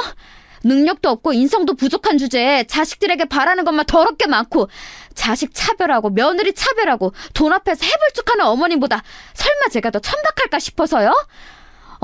그래요. 저 무식해요. 명문대도 못 나왔고 언감생신 의사는 꿈도 못 꿔봤어요.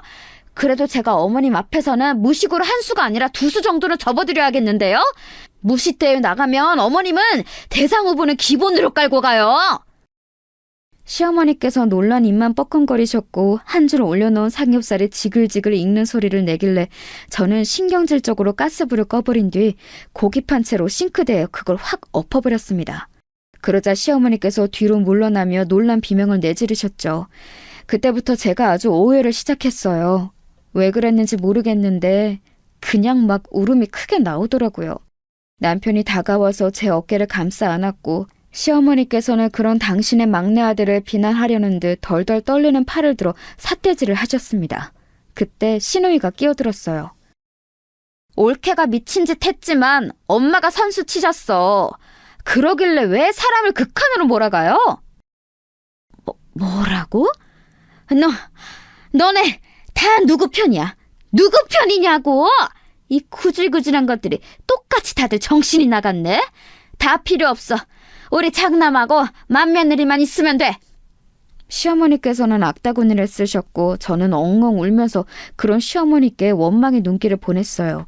그러자 그게 화를 돋구었는지 시어머니께서 어디서 그런 힘이 나셨는지 남편을 밀치고 제 머리채를 확 잡으셨습니다.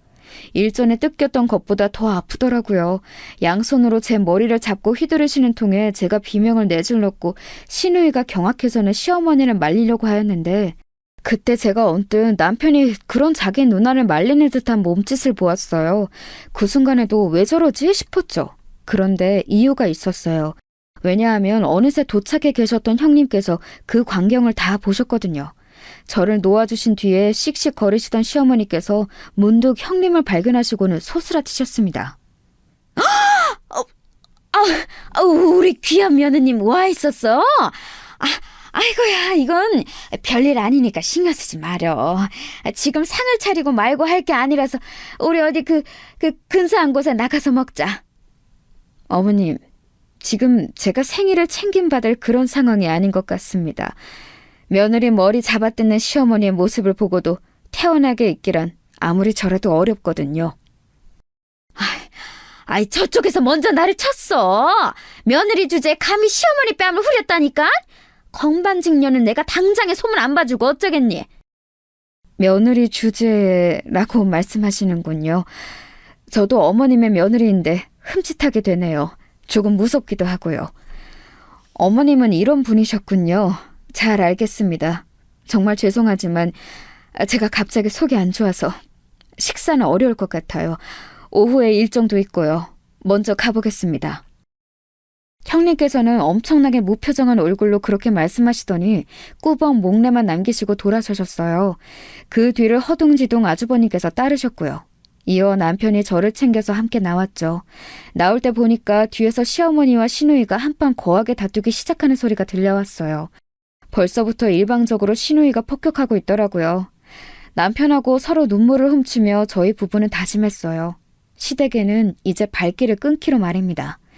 저나 남편이나 괜히 좋은 아들과 좋은 며느리라는 거 해보고 싶어서 지금까지 버티고 있었던 것 같아서 허무했네요. 놓아버리니까 마음이 편해졌죠. 그리고 이튿날 형님께 연락을 받았어요. 우리 동서 덕분에 시댁과 나이스하게 거리를 둘 수 있는 기회가 생겨서 너무 좋네요. 개인적으로 아주 고마운 심정이에요. 앞으로 종종 우리 만나서 커피 한잔하고 밥도 먹고 그렇게 지내요. 그때는 당황해서 그냥 어버버 하다가 통화가 끝났는데요. 그날 아주버님께서 남편에게 100만 원을 입금해 주셨어요. 제 계좌를 몰라서 그리했다 하시더라고요. 형님 생일상 준비한다고 고생한 비용이며 이것저것 친 것이라고 했습니다. 남편이랑 저는 그냥 앞으로 어떻게 되나 지켜보고 싶은 마음이었어요. 몇 달이 지나자 완벽히 결론이 났죠. 시댁은 고립되었습니다. 시누이는 지금까지 쌓인 게 많았다면서 시댁에 더 이상 안 가겠다고 했고요. 형님께서는 시댁이 마치 없는 것처럼 사셨고 가족이고 뭐고 공부만 하며 살아오신 아주버님께서는 부모 공경보다 아내 사랑이 우선인지 그런 아내의 노선을 너무 잘 따르셨습니다. 장남과 맏며느리를 이렇게 시부모님께서는 잃게 되셨죠. 가장 만만하게 부려먹으셨던 저희 부부가 사라지니까 시간이 지날수록 아쉬우셨나 봐요. 그 지엄하신 시어머니께서 저에게 사과까지 하신 걸 보면 말이죠. 예, 네 시아비가 손녀 보고 싶어서 우는 소리를 얼마나 하는지 아니? 나도 우리 손녀가 요즘 들어 더욱 보고 싶구나. 어머님, 저희 애 핑계는 왜 대세요? 별로 신경도 안 쓰고 사셨잖아요. 너무 서운하게 말하지 마. 우리가 남이니? 가족이잖아, 얘. 내가 지난 몇 년 동안 너에게 참 매정하게 굴었지? 가족 간의 허물 감싸주면서 우리 그렇게 지내자. 내가 다 잘못했으니 네가 용서를 해줬으면 좋겠구나. 제가 어머니께 하도 머리를 뜯겼더니 후유증으로 머리가 빨리 안 돌아가게 됐어요. 그래서 지금 바로 답변은 못 드려요. 이해하시죠? 그런 저의 태도에도 이제 시어머니께서는 아무 말씀 못 하셨죠. 시부모님께서는 특히 제 남편이 그리우신 듯 했습니다. 그러나 이미 남편은 시부모님 번호를 다 차단했으며 단 한 번도 먼저 저에게 두 분의 이야기를 꺼낸 적이 없었네요. 무탈하고 평화롭게 제가 그리던 결혼 생활 지금 하고 있는 중이에요. 아주버님하고는 여전히 어색하지만 형님하고는 제법 친해졌고요.